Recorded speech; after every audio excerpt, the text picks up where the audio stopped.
ভাই এই নেন আপনার চা। কি ব্যাপার হুজুর, আপনি চা দিচ্ছেন, দোকানদার কই? আরে ভাই দোকানদারই তো আমি, নেন চা রাখেন। আপনি দোকানদার মানে বুঝলাম না বিষয়টা। আসলে ভাই আমি দোকানটা নিয়েছি বেশি দিন হয়নি, এই জন্য অনেকে জানে না। অনেকেই জানে না মানে? আরে আপনি তো আমাদের পূর্বপাড়া মসজিদের ইমাম না? জি ভাই ছিলাম।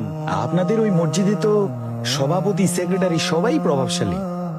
জি ভাই সবাই প্রভাবশালী, সেটাও ঠিক আছে, কিন্তু আমাদের মতো ইমামের দিক থেকে এই প্রভাবশালীটা আর থাকে না। মানে? তাহলে শুনেন ভাই। আসসালামু আলাইকুম। ওয়ালাইকুম আসসালাম। কি ব্যাপার, আপনি কোথায় যাচ্ছেন? সভাপতি সাহেব আমি একটু বাড়িতে যাচ্ছি।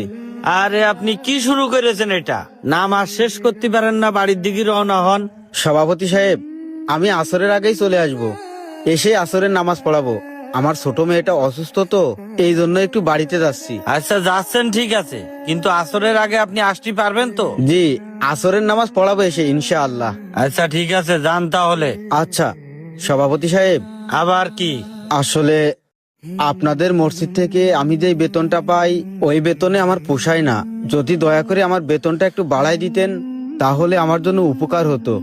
আরে হুজুর, আমি তো বলছি আপনার বেতনটা বাড়াবো, এত বেতন বেতন করেন কেন? হ্যাঁ, যান বাড়ির কাজ সেরে আসেন, আর ব্যস্ত ব্যস্ত জি আসবেন। আচ্ছা, আসসালামু আলাইকুম। ওয়ালাইকুম আসসালাম।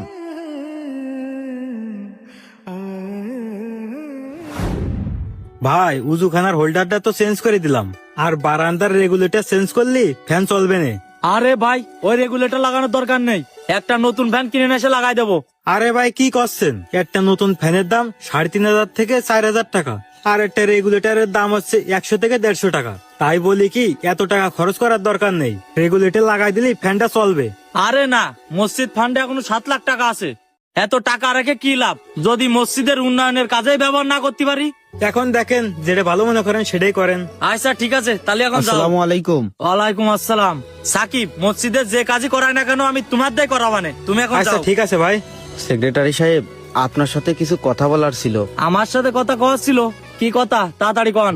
কথাটা হলো কি সেক্রেটারি সাহেব, আমার এই বিষয়টা আমি সভাপতিকে বলছিলাম, কিন্তু উনি এখনো আমাকে কিছু বলেনি, এই জন্যই আপনাকে বলছি যদি আমার বেতনটা একটু বাড়ায় দিতেন তাহলে আমার জন্য উপকার হতো।